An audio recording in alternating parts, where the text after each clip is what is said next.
네, 그 결과 어저께는 제가 1시간을 졸라서 어묵을 얻어먹었고 오늘은 결국 아침을 못 얻어먹었다는 결론이지요. 예, 시급히 저기 박 시장을 모시고 방송을 해서 예, 그 불타는 질투심을 어서 무마할 필요가 좀 있다. 예, 이런 말씀 전합니다. 그래서 오늘 아침에 제가 제 손으로 대봉 찾아서 2개 먹었습니다. 속은 든든하고요. 예, 겨울철 보양식이라고 전 생각하고 있습니다. 예, 어서오세요. 어서오세요. 망치 부인입니다. 예, 반갑습니다. 네, 뭐라고? 너무 티가 났다고? 안경을 뺏겨서 그래. 그걸 자기가 쓰면 어쩌냐고. 거기다 왜 끌어안고 그래? 누구 굶어 죽는 걸 보고 싶은 거야? 이 한 나라의 대통령이 되겠다 사람 말이야. 자기가 한 행동에 대해서 어떤 일이 결과로 나올지에 대해서 그렇게 생각을 못 하나?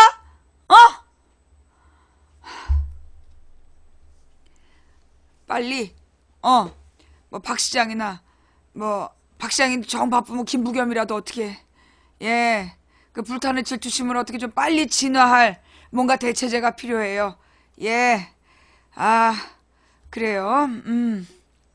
그 요즘에 안희정 지사님은 그 포옹의 정치를 하는 모양이야. 그 양세형 씨도 그 안아주고 시작했던데 그 아주 위험한 거죠. 네, 그런 거는 별로 안 좋아요. 예, 특히 그런 거는 이 그 절반의 인구의 절반 남성 유권자들의 마음의 분노와 질투심을 일으켜서 그 표현에 도움이 안 돼요. 예, 이게 그 상대가 여성 유권자라면 다시 한번 생각해 보시는 것이 좋겠다. 라는 말씀 전합니다.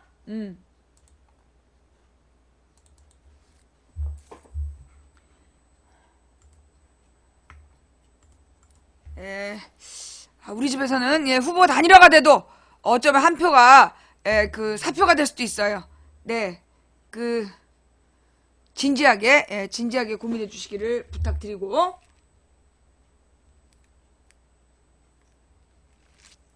예, 그래요. 네, 제가 이렇게 딱 볼 때 그 안희정 지사님은 사실 좀 얼굴이 너무 잘생겨서 정치적으로 좀 손해를 보고 있는 것 같다. 라는 생각이 좀 많이 들었어요. 왜냐하면 그 뭐라 그러나 사람들이 그 내용보다 얼굴에 혼을 뺏겨가지고 그 저기 내용을 잘 못 알아듣는 것 같아. 그다음 내가 그날 극장에서 되게 중요한 거 발견했어요. 너무 조명이 심한 거야. 조명이 너무 심해갖고 누가 말을 하는데 안 들리는 거예요. 그래서 내가 눈을 이렇게 조명을 이렇게 가렸어. 조명을 이렇게 가렸더니 잘 들리는 거 있죠. 진짜 정말 신기하게 조명이 너무 밝을 때는 객석에서 누가 얘기를 하는데 안 들리는 거야. 뭐라고 얘기하는지. 근데 내가 그 조명을 이렇게 가리니까 조명빛을 가리니까 소리가 잘 들리는 거예요. 왜 그게 눈을 못 보는 시각장애인들이 소리에 되게 민감하잖아. 그러니까 그게 왜 그러냐면요. 뇌에서 정보를 처리하는 그 저기 능력이 눈으로 들어오는 정보가 가장 많은 뇌용량을 소모한다는 거야. 예.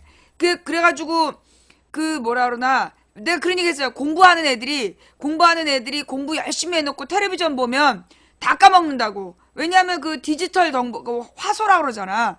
이게 그 화면에서 주는 그 엄청난 시각적인 정보를 뇌에서 입력하느라고 바로 그 전에 입력된 내용을 밀어버리는 거야. 예. 이제 그런 것처럼. 그리고 눈이 너무나 이렇게 화려하게 그 빛을 막 처리하느라고 소리가 안 들리더라고. 근데 진짜 이 빛을 딱 차단하니까 소리가 들리는 거예요. 너무 신기했어. 왜? 무대 위에서 소리가 잘 안 들리는 게 그래서 그런 것 같아. 예, 오늘 1015일이에요. 네. 그래서 이렇게 특히 이제 이 안희정 지사 같은 경우에는 이 외모가 주는 외모가 주는 부작용 때문에 내용에 더 집중이 안 되는 거 아닐까. 예, 그런 생각이 조금 들었고요. 그래서 좀 이렇게 안지사는 좀 안 됐다. 사실 그런 게 있어. 배우들 중에서 너무 잘생기면 열연을 해도 못 알아봐. 연기력이 좋아도. 배우 중에서 아무리 연기를 잘해도요, 너무 잘생기면 연기력으로 인정받기가 어려워. 뭐, 디카프리오도 그런 사람들 중에 하나죠. 그죠? 예. 아니, 여러분 혹시 미싱이라는 영화 봤어요? 미싱? 그거 다 내려갔나? 미싱이라는 영화가 전부 다 내려갔어요? 장동건. 난 장동건이 나오는 드라마나 이런 걸 한 번도 본 적이 없어서. 예.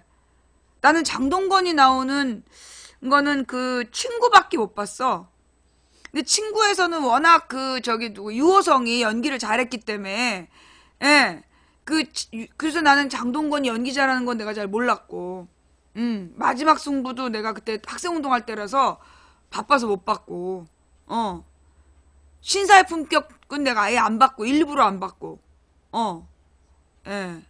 그니까, 원빈은 나는 연기를 잘하나는 잘 몰랐는데, 아저씨 때 보니까 옛날에 가을 동화 때보다는 확실히 잘하더라. 나는 가을 동화 보고 다시는 원빈이라는 배우에 대해서 기대를 안 했거든.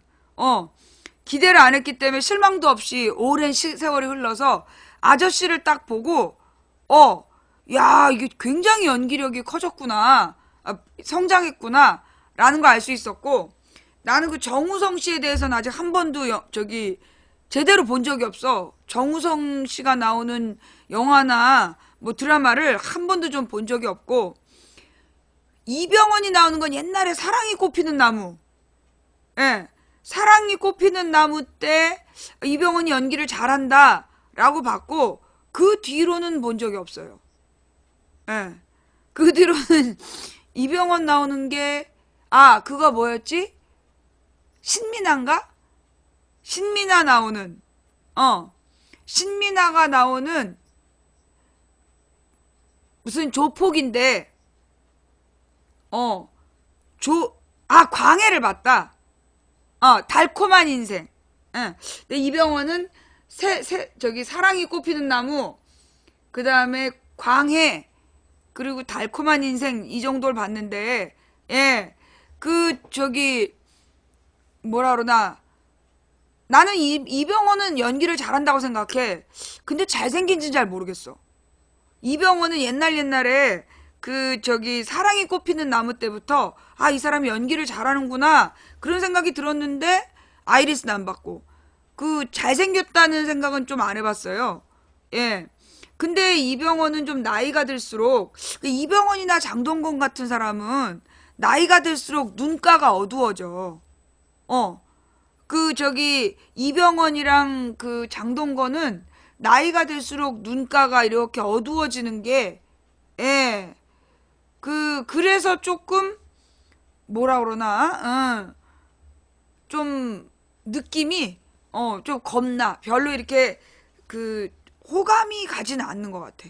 예, 장동건 씨나 이병헌 씨를 보면, 사실 이제 뭐, 어느 역할을 하든 기대감이 가는 건, 뭐, 송강호 같은 배우는 뭘 해도 이렇게 좀 느낌이 오고, 그 다음에,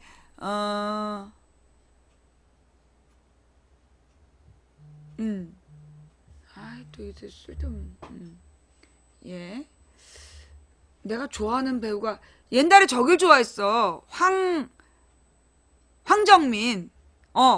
황정민을 좋아했는데, 그러니까 이제 최민식 씨 같은 경우에는 연기는 잘하는데 좀 부담스러웠어요. 예. 연기를 되게 잘하는데 조금 부담스러웠고, 너무나 이렇게 선이 굵어가지고, 연기가 너무나, 뭐라 그러나, 이렇게, 에스프레소 같은 연기라서, 나는 아메리카노를 좋아하거든. 그래서 내가, 최민식 씨 연기는 그렇게 막, 즐겨서 보는 스타일은 아니었고, 한석규 스타일이 난 더 좋았던 것 같아. 가볍고 뭘 해도 잘하고 근데 굉장히 또 연기를 또 잘해. 그래서 한석규 씨 같은 경우가 난 더 편했던 것 같아요. 음. 그 도둑들에 나오는 남자, 그 남자 주인공, 도둑들에 나오는 남자 주인공도 연기 잘하는 것 같아. 도둑들에 나오는 남자도 연기를 뭘 해도 잘하더라고. 악역도 잘하고 착한 역할도 잘하고. 그러니까 그 무슨 저기 도깨비 아니야 뭐였지? 전우치전에 나오는 악역도 잘하고 그러면서 왜 그 저기 그 뭐였지?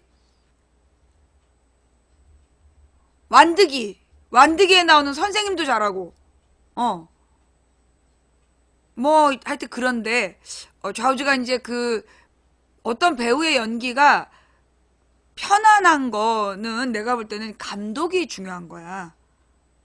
내가 볼 때 그 배우의 어떤 연기를 끌어내는 건 나는 감독의 몫이라고 봐요. 그 저기 뭐니 시그널? 예. 그 시그널에서 김혜수도 연기 참 잘했고 카리스마 있게 그리고 그 저기 누구야 시그널의 남자 그 누구지? 그 과거의 죽은 형사 조진웅 조진웅 연기도 되게 너무 잘했고 예. 그래서 하여튼 그 시그널 같은 걸 보면 진짜 감독이 중요하다는 생각이 나는 솔직히 얘기해서 내가 좋아하는 건 그 내가 어떤 영화를 선택할 때 생각보다 내가 중시하는 건 비웃지 마 편집 편집이 안 좋은 영화는 잘 못 보겠더라고. 보고 기분 되게 나빠.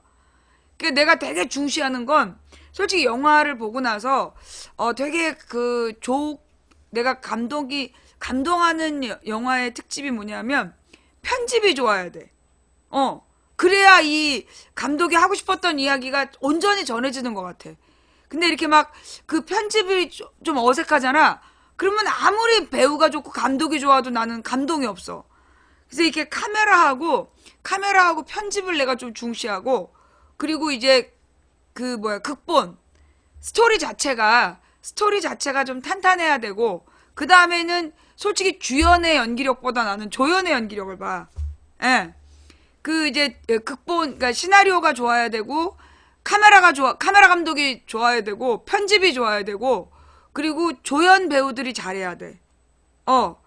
나는 그 저기 주연 배우들보다 나는 그런 것 같아. 주연 배우는 어차피 정해져 있어. 근데 어떤 영화가 진짜 맛을 내는 건 그 적재적소에 조연 배우를 이렇게 딱 캐스팅을 잘했을 때 그때 나는 그 만족감이 높은 것 같더라고요. 예. 그래서 나는 난 베테랑이나 내부자나 뭐 이런 거 안 봤어. 예. 베테랑 뭐 내부자들 그다음에 뭐 강적들 뭐 공공의 적 이런 영화는 잘 안 봐요. 예. 내가 워낙 뉴스만 봐도 힘들기 때문에 그런 이렇게 좀 너무 강한 영화는 잘 안 봐. 예. 예, 나는 이렇게 좀 너무나 강한 영화들은 잘 안 보고 저기 남영동 보고 내가 출연했는데 기절할 뻔했잖아. 나 쓰러졌어 솔직히 그때. 그 택시에 실려왔어 우리 신랑한테. 예. 그리고 근데 이제 하여튼 내가 그 미싱을 그래서 안 볼라 그랬어. 애가 납치되는 영화라고 그래서. 근데 그 미싱이라는 영화를 어저께 이제 내가 극장을 못 가니까 내가 이제 극장을 가면 그 갇혀 있는 시간 저기 나오지 못하고 끝까지 봐야 되잖아. 그게 힘들어. 그래가지고 내가 그 극장을 별로 안 좋아해요. 그러니까 내가 어렸을 때부터 지하철 안 좋아하고 극장 안 좋아하고 근데 내가 감옥 가서 잘 지낸 게 그래서 참 특이한 거 아니야. 근데 하여튼 이제 그래가지고 그 미싱을 극장에서 못 보고 여기 텔레비전으로 봤어. 저기 극장에서 못 보고 텔레비전에서 봤는데 IPTV로 돈 주고 봤지. 나는 그 공효진을 언제 봤냐면 옛날에 무슨 드라마에서 그 유승범이랑 같이 연인으로 나온 역할이 있었어. 그 버스에 안내양을 하는 버스 안내양을 하면서 나왔던 그 공효진을 처음 봤던 그 드라마를 보면서 연기를 참 잘하는구나. 생활 연기. 그러니까 생활 연기를 너무나 잘하는구나라고 생각했는데 그 뒤로 이제 공효진이 주로 이제 그 로맨틱 코미디에 나오면서 너무 이쁘게 나와가지고 공효진의 매력이 그 별로 안 띄은 거야. 근데 이 공효진이 사실은 굉장히 생활 연기에 강하고요. 그리고 굉장히 감정 연기를 잘해. 공효진이랑 연기한 남자들이 확 뜨는 이유가 뭐냐면 굉장히 그 상대방을 끌어내. 상대방의 연기를 끌어내는 배우야. 그래서 그 공효진 같은 경우가 내가 볼 때 어떤 배우랑 하더라도 그 배우를 확 성장시키는 예. 그런 배우란 생각이 들었는데 이번에 그 미싱을 보면서 느낀 건 그 엄지원이라는 배우를 내가 한 몇 번 안 봤는데 한 네다섯 편밖에 안 본 것 같아. 근데 그 엄지원 연기를 진짜 잘하네. 내 소원 때도 참 연기를 잘한다 생각했는데 이번에 그 미싱을 보면서 야, 이 엄지원 이런 배우가 우리나라에 있었다니. 진짜 이 엄지원은 우리나라 여배우 중에 나는 연기력으로는 거의 탑이 아닐까 싶은데. 엄지원이 여배우로서는 나는 연기력에 있어서 거의 탑에 들어가는 것 같아. 그, 그 엄지원보다 잘하는 여자 배우가 문소리 정도? 아니야, 문소리도 내가 자세히는 못 봤어. 하여튼 그 엄지원이 해내는 역할이, 예, 엄지원이, 전도연도 연기를 좀 잘하지. 그치? 전도연도 연기를 잘하는데 나는 전도연보다 엄지원이 잘하는 것 같아. 나는 내가 볼 때 지금 엄지원이 우리나라 여배우 중에 연기 제일 잘하는 것 같아. 난 진짜 연기 제일 잘하는 게 엄지원이라는 생각이 들었고, 그리고 그 공효진. 어. 물론 이제 그 위에 김혜자 선생님 같은 분들이 계시죠. 김혜자 선생님 같은 경우는 그 정말 이 전원일기에서의 그 어머님과 똑같은 엄마인데 전원일기의 엄마와 그 마던가? 그 저기 왜 원빈 엄마로 나왔던 어휴 음 어휴 같은 엄마인데 많이 달라? 예. 뭐 고두심도 연기 잘하지. 예, 고두심도 연기 잘하는데 그 고두심 김혜자를 비교하라면 나는 김혜자가 연기 더 잘하는 것 같아. 고두심 김혜자 중에서는 김혜자가 잘하는 것 같고 전도연 엄지원 중에서는 엄지원이 잘하는 것 같고 전원주 씨는 뭐 언제나 똑같지 않나 싶어요.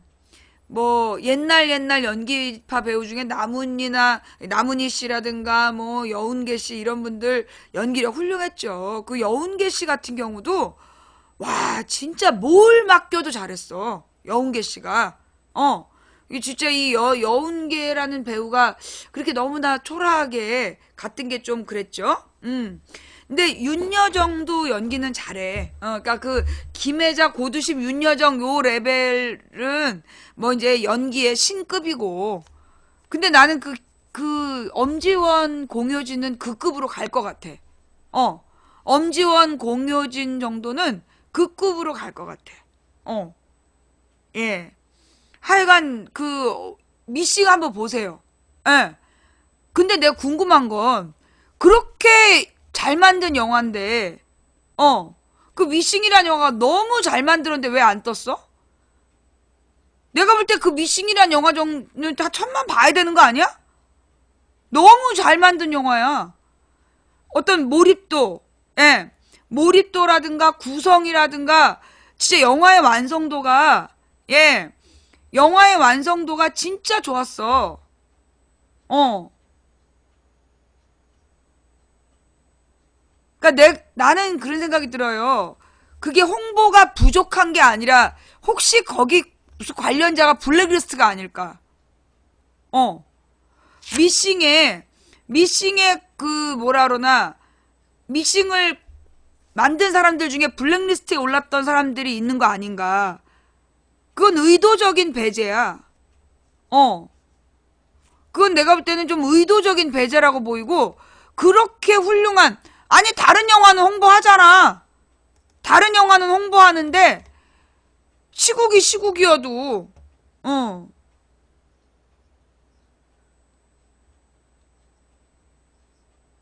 그러니까 상영관이 부족하다는 얘기가 뭐냐면 재벌들이 안 밀어준다는 얘기야.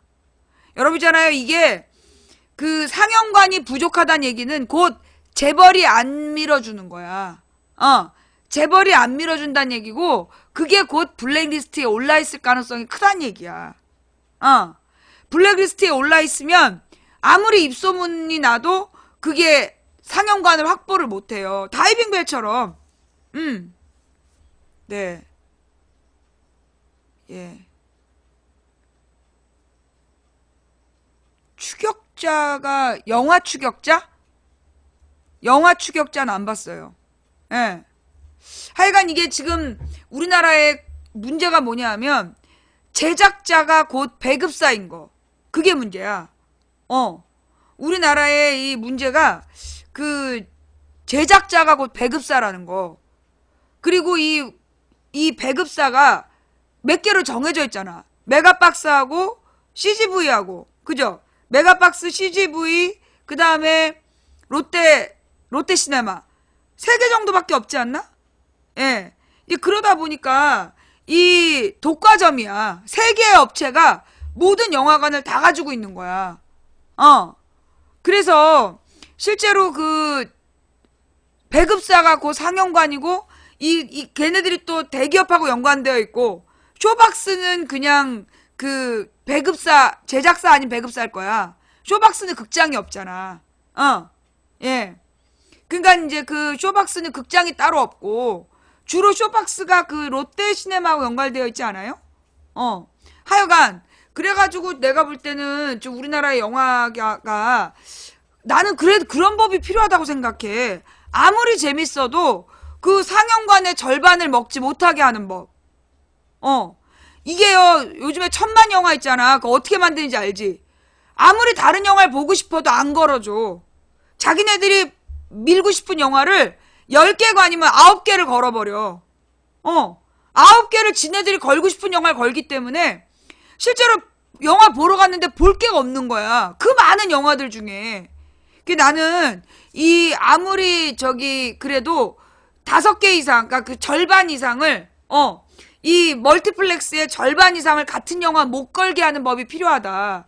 그래야 이게 관객의 선택권이 보장되는 거고, 영화의 다양성이 보장되고, 그래야 우리나라의 영화도 발전할 수 있다는 생각이 들어.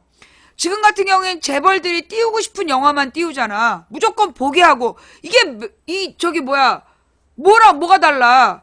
그걸 뭐라 그러지? 매스미디어하고 뭐가 달라? 멀티플렉스를 왜 만들었어? 그거는 선택권을 보장해주겠다고 만든 거 아니었어? 근데 그리고 옛날엔요, 도리어 그 대형 영화가 한 번에 몇천 명 들어가는 극장은 재미없으면 바로 내렸어. 일주일에도 내리고 그랬다고. 근데 요즘은 이 멀티플렉스들이요, 안 내려. 그거 알죠? 이 멀티플렉스라는 것들이 사람이 관객이 안 들어도 안 내린다? 그리고 강제로 유치해. 막 표를 뿌려서라도 강제로 유치하고, 그러니까 강제로 거기 보게 하고, 그리고 나서 그 숫자를 막 공지해. 그리고 이게 언론하고 연관돼가지고 무슨 영화 몇만, 무슨 영화 몇만. 그러면서 그 재밌대가리도 없는 무슨 국제시장, 명량 이런 거 막 띄웠잖아. 일부러. 국제시장이니 명량이니 무슨 막 영화 같지도 않은 어설픈 것들을 무슨 그 좀비 나오는 거 너무 많이 띄워. 지네들이 그러니까는 기본적으로 그들이 띄우는 영화의 공통점이 뭐냐면 철학이 없어. 철학이 없어. 내가 볼 때 미싱이 안 뜬 이유는 그 영화에 나오는 철학 때문이야. 예. 그 미싱에 나오는 철학 때문에 안 뜬 거야. 예. 그 영화를 보면 진짜 인권이란 무엇인가에 대한 생각이 들어. 예. 인권이라는 게 무엇일까라는 생각이 든단 말이야. 그리고 정말 이 엄지원과 공효진의 공감하는 장면에서 진짜 감동하거든요. 그 아이를 납치한 공효진과 아이를 잃은 엄마가 그 공감하는 장면이 진짜 이 영화의 난 하이라이트라고 봐. 근데 그게 사실은 어떻게 보면 그 우리 정부에서는 숨기고 싶은 부분이겠지. 우리 권력이, 우리나라의 사회가 숨기고 싶은 부분이겠지. 근데 이건 진짜 볼만한 영화야. 그 부분에서 뭘 느꼈는지 한번 나중에 본 다음에, 그 장면이, 뭘 느꼈는지 한번 느껴봐봐. 망치가 어떤 부분을 공감이라고 했는지, 어느 장면이 망치가 이야기하는 공감이었을까? 그걸 한번 생각해봐요. 하여튼 그래서 미싱이라는 영화는, 내가 사실 이제 그런 막 이렇게 스펙타클하고 막 가슴을 쫄깃하게 하는 영화 절대 안 봐. 절대 안 보고, 예. 아니, 이게 스포로 보이면 뭐하러 방송을 봐? 너는 블랙이야. 영화를 안 봤으니까 이게 스포라고 떠드는 거 아니야. 그래. 자, 이게 스포일러다. 손 들어봐. 이게 지금 스포일러다. 손 들어, 빨리. 예. 빨리. 이게 스포일러다. 빨리 손 들어. 얼른 손 들어 봐봐. 오늘 영화 이야기에 상처를 많이 받아. 상처받았으면 가서 치료해. 블랙. 또 손 들어봐.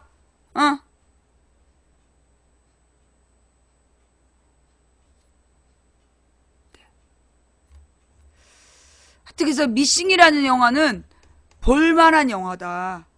이게 사실 이제 그 방가방가라는 영화 봤어요, 여러분? 방가방가 한번 꼭 보세요.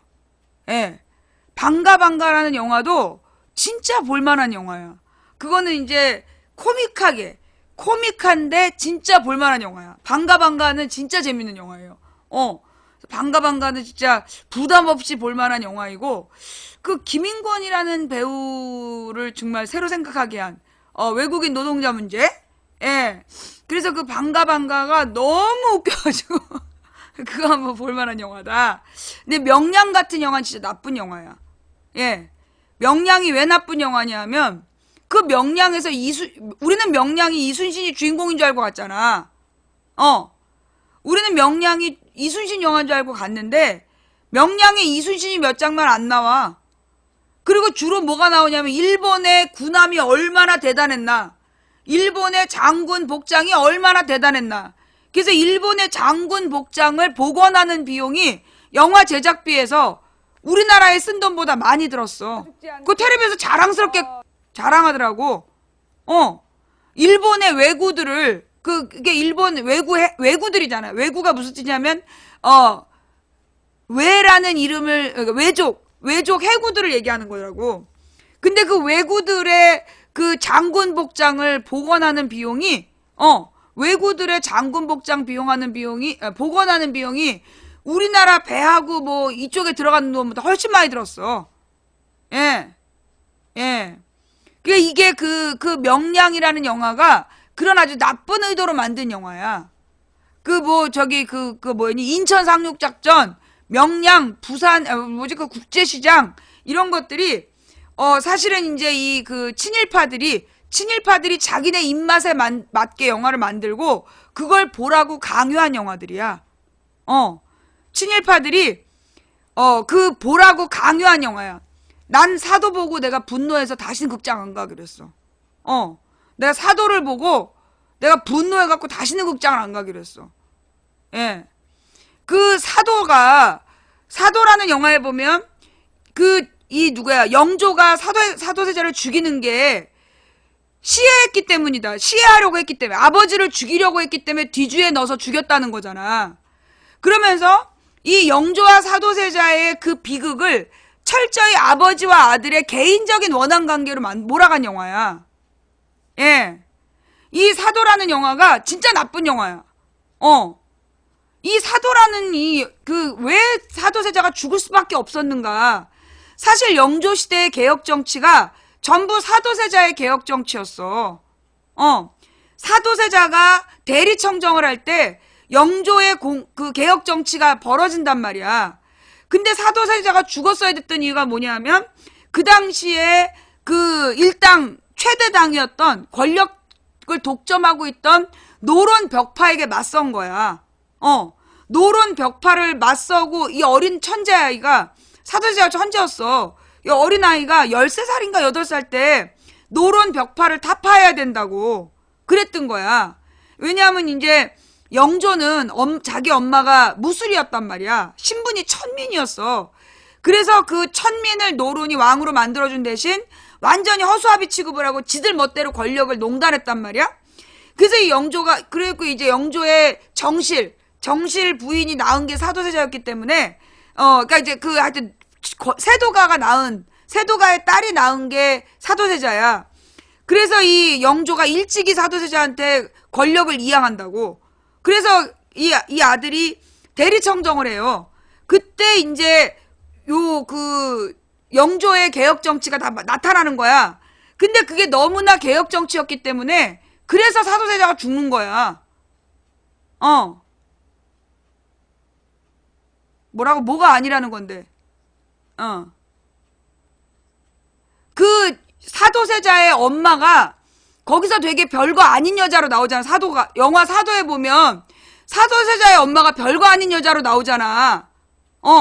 아니라고. 그 사도세자의 엄마도 권력자야. 권력자 집안이야. 그리고 그 사도세자를 정실의 아들로 키운 거야.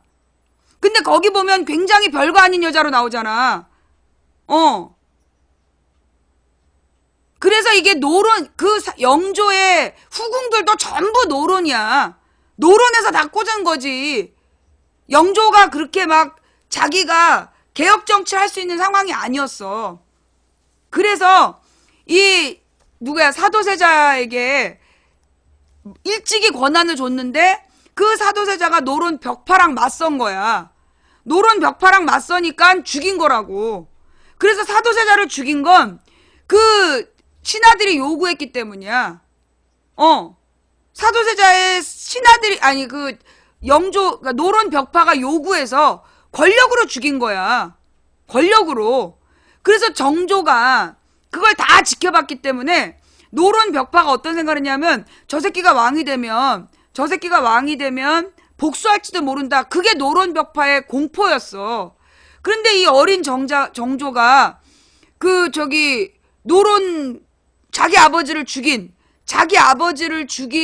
사람들한테 막 알랑방구 끼면서 할아버지 이러면서 너무 잘한 거야. 그래서 정조를 왕이 되게 냅둔 거지.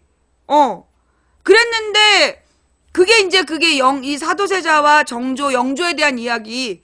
근데 그 영화 사도에 보면 일단 사도가 미친놈이었고, 그러니까 그 사도세자에 대한 그 소위 이제 해경궁 홍씨가 쓴 무슨 일기가 있어. 그게 민중에 도른 거야. 그게 지금 말로 치면 찌라시였던 거야. 해경궁 홍씨가 무슨 일기를 썼어. 자기 자기 남편이 미쳐가지고 궁녀를 겁탈을 했다, 막 제정신이 아니었다, 이 얘기를 그 해경궁 홍씨가 쓴 내용으로 그게 한중록인가? 시중에 돌린 거야. 근데 그 당시에 그걸 돌릴 수 있는, 만약에 그게 진짜 권력자의 비리였다면 그거 돌려볼 수 있겠냐고. 못 봐. 그 일부러 권력자들이 돌린 거야. 정조의 아버지, 영조의 아들이 미친놈이었다라고 역사를 왜곡하는 거죠. 역사를 왜곡하기 위해서 그 사도세자를 미친놈으로 만든 거야. 그럼 해경궁 홍씨는 왜 그런 짓을 했냐? 그게 권력자의 딸이었기 때문에 자기 아들을 살리기 위해서 남편이 죽는 걸 받아들인 거지. 남편과 아들 중에 아들을 선택한 거 아니야. 근데 이제 그래서 이 정조가 묵묵히 왕이 될 때까지 그 권력자들하고 다 친하게 지내놓고 왕이 딱 되자마자 나는 사도세자의 아들이다 그런 거야. 이 정조가 왕이 될 때까지 자기 외가 쪽에다가 그렇게 충성하고 말 잘 듣고 범생이처럼 아주 소심한 그 새손으로 성장해놓고 나중에 자기가 왕이 딱 된 다음에 나는 사도세자의 아들이다. 그 말을 하는 바람에 발칵 뒤집어진 거야. 그래서 정조를 죽이기로 한 거잖아. 그래서 정조가 죽을 때 이 영조의 마지막 궁녀, 마지막 중전, 그 김머식이란 쌍년이 준 간식 먹고 죽은 거야. 정조가 그래서 죽어. 그 저 영조의 마지막 그 저기 뭐야 왕비, 그 저기 아주 그 가식녀, 정순왕후 그년 때문에 죽는 거라고. 근데 하여튼 이 사도라는 영화에서는 그 사도세자를 죽인 이유가 마치 그 저기 아버지를 죽이려고 했기 때문에, 미친놈이라서 아버지를 죽이려고 해서 그래서 죽였다, 그렇게 쓴 거잖아. 그렇게 이제 몰아간 거잖아. 그게 이제 사실은 이 조선 후기에, 그러니까 이제 조선의 전기의 왕이 세종하고, 아니 누구냐, 태종이 있었기 때문에 세종이 나타나고, 세조가 있었기 때문에 성종이 가능했던 거야. 그러니까 태종하고 세조는 국권 강화, 왕권 강화를 외쳤던 그런 왕들이었고, 세종하고 성종은 재상의 권한을 앞세워서 이 유교적인 정도 정치를 하겠다, 민생 정치를 하겠다라고 했던 거야. 그래서 조선이 완성이 됐는데, 그 뒤에 성종의 아들이었던 연산군이 지랄 발광을 하는 바람에 왕권이 약화된다고. 조선의 왕권이 약화되고 뭐 선조 때 그 임진왜란 일어나고 등시 지랄을 했는데, 광해군이 그나마 이 왕족의 자존심을 지키면서 그 저기 왕이 된 거 아니야. 그래서 전후 복구 사업을 하고 있는 도중에 소위 그 유교적인 권력자들이, 유교 이 당파에서 볼 때, 저 새끼가 계속 왕을 하면 우리의 권리를 뺏어 먹겠다, 저 새끼 죽여, 그래가지고 그 역적모의를 핑계 삼아서 죽여버리는 거 아니야. 그러니까 그 저기 선조의 마지막 중전과 그가 낳은 아들, 그가 임목 대비하고 그 저기 영창군 시해 사건을 일으켜가지고 나쁜 놈이라고, 나쁜 놈이라고 그래갖고 인조반정을 일으킨 다음에, 그 인조반정을 일으킨 놈들이 그 추구했던 외교 노선이 뭐였어요? 저기 친명 배금 정책. 명나라에게 그 충성하고 금나라를 배척한다. 그게 친명 배금 정책이야. 결국은 어떻게 됐어? 그 저기 정묘호란 병자호란 일어나고, 그걸로 인해서 인조가 그 청나라 장수 앞에 절을 3번 하는 그런 그 구력 외교가 벌어진단 말이야. 그리고 이제 세자하고 소현세자하고 복림대군을 저기 청나라에 인질로 보냈어야만 됐던 굴욕의 역사, 그게 그 인조 반정을 일으켜서 일어난 사건이란 말이야. 그 인조 반정 세력이 그렇게 무능하고 그러면서 이 외교는 아주 그냥 말아먹은 새끼들이지. 그놈들 때문에 결국 조선 후기 역사가 무너지기 시작하는 거야. 인조 반정을 일으킨 놈들 때문에. 근데 그때 이 숙종이 나타나고, 그리고 이 영조, 정조를 거치면서, 사실 이제 정조는 그 소현세자 때부터 나타난, 그러니까 소현세자가 누구냐면 이제 그 인조의 아들인데, 얘가 청나라로 끌려가잖아. 거기서 신문물을 받아들여갖고 새로운 철학과 내용들을 막 보내는 거야, 조선으로. 몰래 빼돌리고, 그걸 보면서 후학이 양성이 돼. 그래서 이제 그 뿌리 중에 하나가 북학파가 되는 거고, 그리고 이제 북학파 말고 다른 사람들이 실학자로 이렇게 성장해 가는, 그리고 이제 그 실학이 가장 번성했을 때가 정조 때였고, 정조도 해외에서 들어온 문화에 되게 관심이 많았고, 그러면서 정조가 우리나라에서는 일종의 계몽군주 성경이 강했어. 그러니까는 정조가 꿈꿨던 건 절대왕정. 이 조선이 이런 식으로 신하들에게 정말 옛날에 맨 처음에 왕도 정치를 폈던, 왕도 정치를 추구했던 그 유교적 도덕감이 살아있었던 선비들이 아니라, 지금은 이미 부패한 권력 집단이 되어버린 정당이 그 권력을 잡으면 안 된다. 차라리 지금은 이 절대왕권을 만들어서 쟤네들을 치고, 그리고 새로운 조선을 만들어야 된다. 그게 이제 이 정조의 생각이었고, 그것 때문에 제거되는 건데, 좌우지간 그 영화 사도는 그게 아니라, 우리 어렸을 때 무슨 여인천하, 그 다음에 조선 왕조 500년 이런 거 할 때 나왔던 그 사관대로, 사도세자가 미친놈이라서 영조가 귀를 씻었고 막 이렇게 그려놓은 거 아니야. 예. 그래서 내가 그 사도라는, 그리고 무엇보다 그 사도에서 영조가 사도를 죽였던 가장 결정적인 이유가 아버지를 죽이려고 했기 때문인데 그게 사실이 아니야. 그 사실이 아니야. 영조를 사도세자가 죽이려고 했다는 기록이 없어. 근데 그걸 가지고 마치 이 영조가 사도를 죽인 걸 그렇게 풀어가는 거였지. 그러니까 왜냐면 사도세자의 죽음은 왕이 죽인 게 아니라, 영조가 죽이고 싶어서 죽인 게 아니라 결국은 이 권력 때문에 그 권력의 희생양으로 삼았던 거란 말이야. 근데 그걸 풀이를 안 하려니까 아버지를 죽이려고 했다는 엉뚱한 거짓말을 갖다 집어 넣은 거지. 그래서 내가 이 박근혜 이명박 정부에서 나오는 사극은 잘못됐다. 나는 광해도 마찬가지라고 봐. 솔직히 얘기해서 광해도요. 뭔 얘기를 하냐면 광해군의 정치가 어떤 부분은 굉장히 칭송을 받는데 어떤 부분은 굉장히 막 자기의 계모와 동생을 죽이는 장면은 굉장히 비인간적이다. 그래서 모티브를 삼은 게 광해가 달랐을 거다. 그 얘기거든. 그래서 이제 그 광해라는 그러니까 어떤 광대가 와서 대신 정치했다 이렇게 얘기하는 거잖아. 근데 그것도 사실이 아니라고. 왜냐하면 광해군이 영창대군을 죽일 수밖에 없었던 이유는 광해군도 후궁의 아들이었기 때문에 계속해서 그 인목대비파가 광해군을 내쫓고 영창대군을 그 어린아이를 세자로 만들어서 자기네 왕으로 만들어서 지네들이 권력을 차지하려고 그랬어. 그래서 몇 번씩 유배를 보내고 그렇게 못하도록 몇 번의 난을 진압을 했는데 그래도 계속해서 광해군을 끌어내리고 그 어린애를 왕으로 만들어서 조선을 먹으려고 하니까 어쩔 수 없이 동생을 죽인 거란 말이야. 광해군, 영창대군을.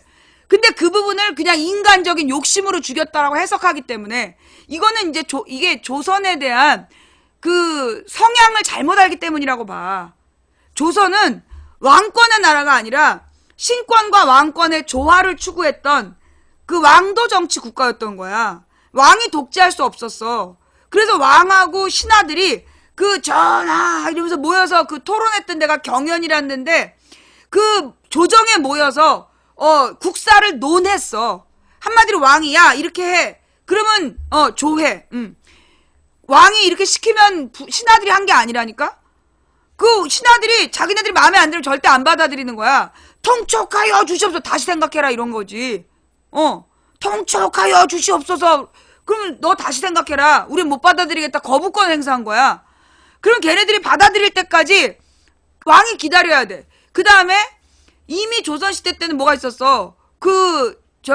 두루마리. 그걸 뭐라 그러니? 상소문을 계속 보내는 거야. 성균관이나 이런 지방 서원에서 상소문을 계속 보내가지고 왕의 정책을 비판을 했어. 그러니까 왕이 뭘 하나 할 수가 없었던 거지. 그게 조선의 정치 체제야. 그러니까 그들이 왕을 강제해서 왕권을 강화하려고 했던 것 자체가 죄다. 그게 조선의 기틀을 무너뜨린 거다. 그러니까 쟤는 대역죄인이다. 죽여야 된다. 그러니까 죽일 수밖에 없는 그런 상황이었던 거죠. 근데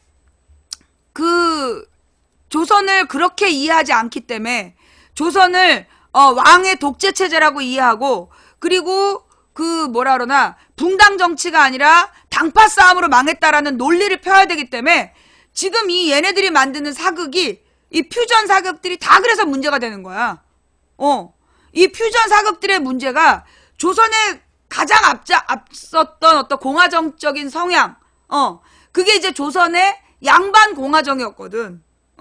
조선의 선비들이 시험을 봐서 관료가 되면 그들이 왕과 논해서 나라의 방향을 정하는 그런 왕도 정치 국가였어.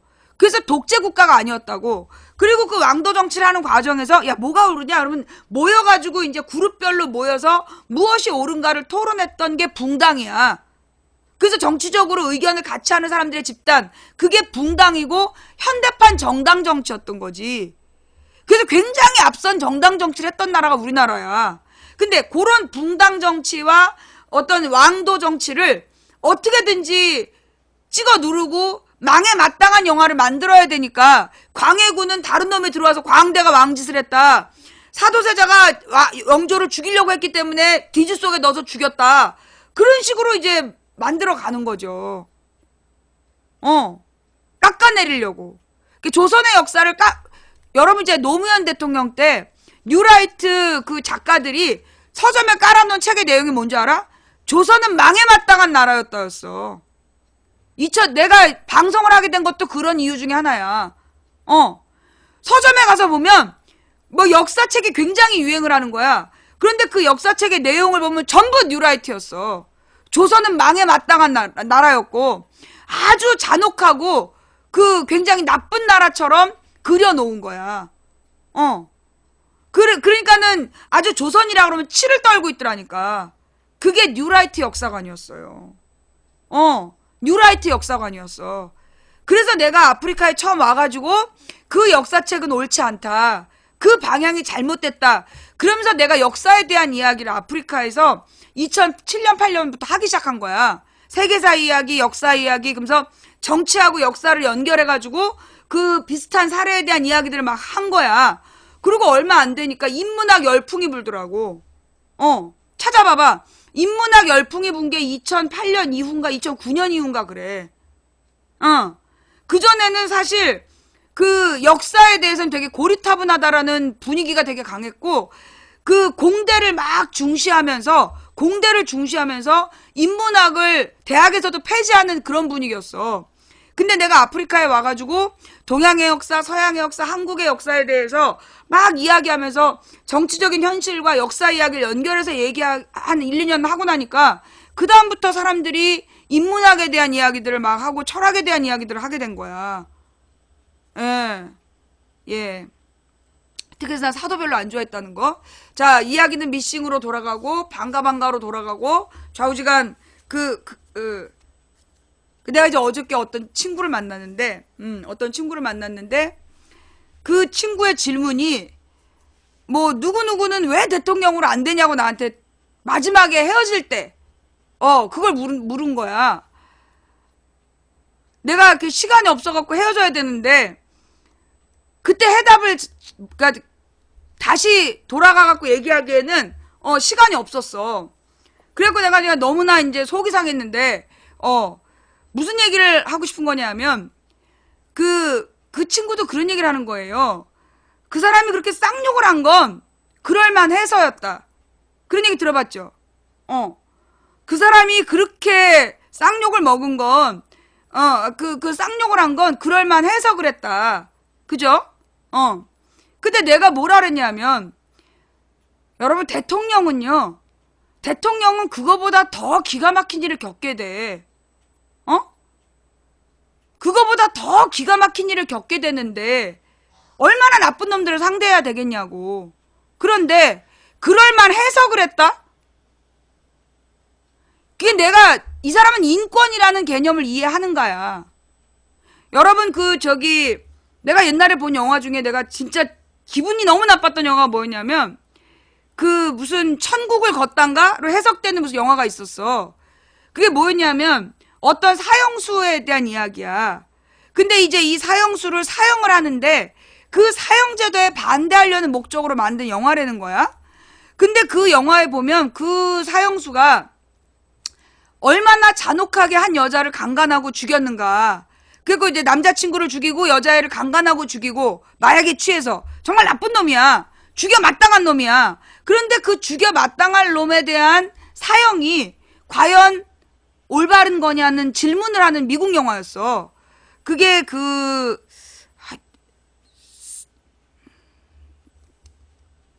멋있게 나온 여자였는데 마돈나의 남편이었던 데드맨 워킹인가? 그런 것 같아. 데드맨 워킹? 수잔 서랜든 나오는 거. 그 데드맨 워킹 맞는 것 같아. 제목이. 근데 하여튼 그 영화를 보면 굉장히 기분이 나빴어요. 진짜 그 새끼 죽여 마땅한 새끼야.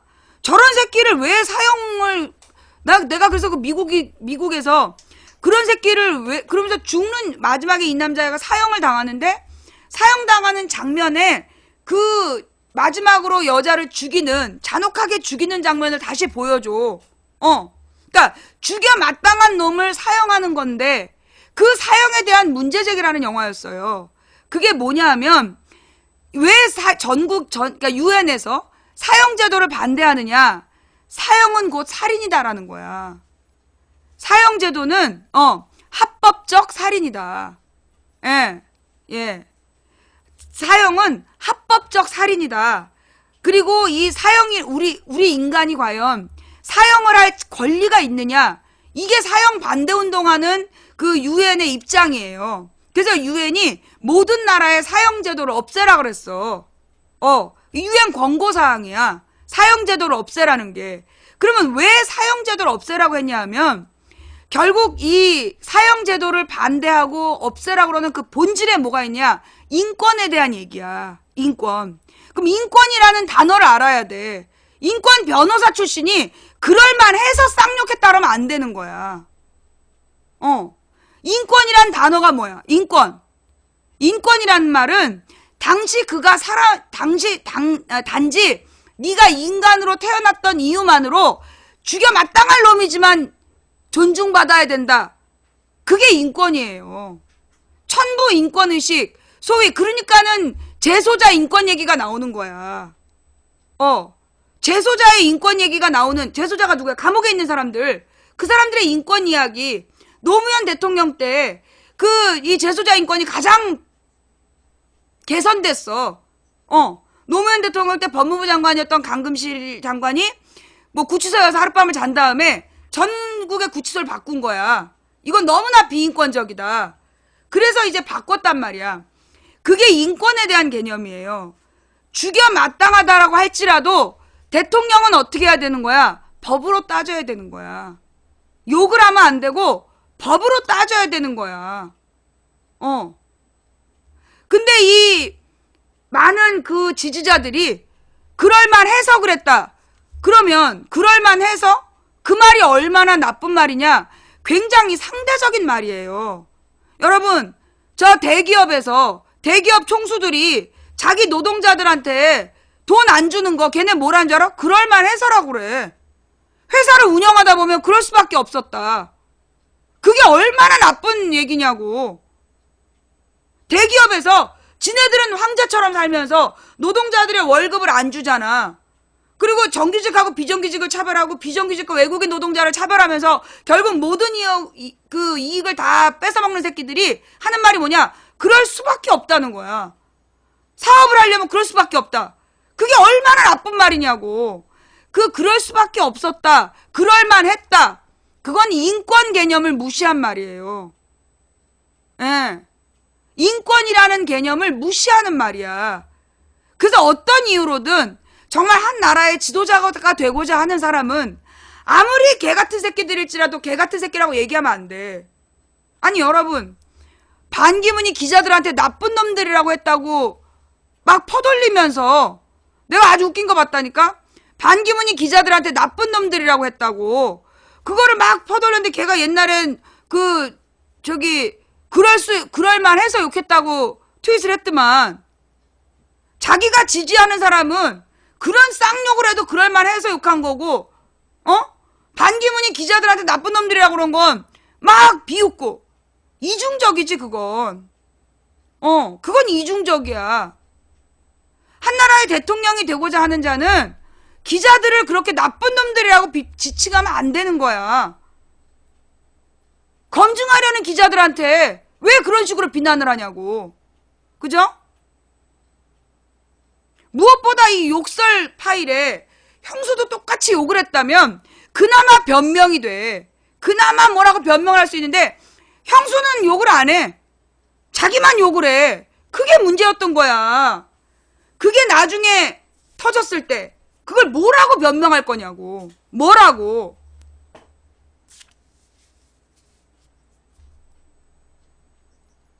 근데 나는 진짜 나는 이게 상식이라고 생각하는데 아직까지도 그까지 쌍욕 때문에 그러냐라고 얘기하는 걸 들으면 너무 당황스러워. 이 명절이 다가오는데 이 명절이 다가오는데 우리 집은 이제 아들 형제만 5이에요. 남편 동네가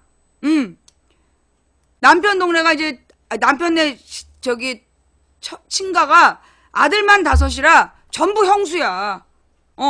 전부 형수인데 아니 당장 나도 시동생이 있어. 근데 내가 자기 맘에 안 들고 어머님한테 못했다고 나한테 그렇게 쌍욕을 한다고 생각을 해봐. 그게 말이 되냐고. 말이 안 되지. 아무리 내가 잘못했어도 그렇지. 이게 상대적인 거거든요. 정말로 그렇게 잘못했으면 법적으로 조치를 하면 되지. 정말로 그렇게 범죄자이면 법적으로 처벌받게 하면 되는 거지. 그걸 그렇게 전화로 쌍욕을 해대면서 그리고 그걸 옹호하고 무엇보다 그 누구야 박근혜의 사생활 박근혜가 저기 주사 맞고 저기 뭐예요 밤에 누구를 불러다가 만나고 그거 사생활이야. 자 무엇보다 박근혜와 최태민 그게 대통령 때 얘기냐고. 내가 제일 웃기는 게 그 부분인데 특히 그 사람 지지자들이 최태민 얘기를 많이 해. 박근혜 최태민 얘기를 진짜 많이 하는 거야. 근데 내가 그 사람들한테 묻고 싶은 거야. 최태민과 박근혜가 무슨 관계였든 과거잖아. 대통령이 되기 전 공직에 나오기 전 아주 먼 옛날이잖아. 근데 그 문제에 대해서는 그렇게 막 돌아가면서 얘기하고 어느 연예인과 뭐지 이거? 어느 연예인하고 최태민 사진을 번갈아서 놓고 닮지 않았냐 막 이러면서 얘기하고 결국 그 사람의 과거이고 사생활이란 말이야. 근데 그거에 대해서는 그렇게 욕을 하고 막 비웃으면서 그러면서 자기가 지지하는 사람의 사생활에 대해서는 왜 덮어주고 가냐고. 우리가 원칙이라는 게 있어야 돼요. 인권이라는 건 아무리 적의 개 같을지라도 단지 인간이라는 이유로 존중해줘야 된다. 그게 인권의식이야. 그게 인권의식이고 그 다음에 아무리 범죄자일지라도 범죄자의 인권을 보호해줘야 되는 거고 만약에 사생활을 비판하고 싶으면 박근혜의 사생활을 비판하고 싶으면 자기가 지지하는 자들의 사생활도 비판을 해야지. 왜 그렇게 이중적인 잣대를 갖고 있냐고. 자, 그래서 문제의 표창원 전시회로 바로 넘어갈게요. 표창원 전시회를 내가 아침에 딱 그 사진을 보고 기절할 뻔했어. 쌍욕부터 나왔어. 내가 이 표창원을 보면 표창원의 그 전시회 얘기를 보면서 기사를 보고 그림을 보면서 쌍욕이 나온 거야.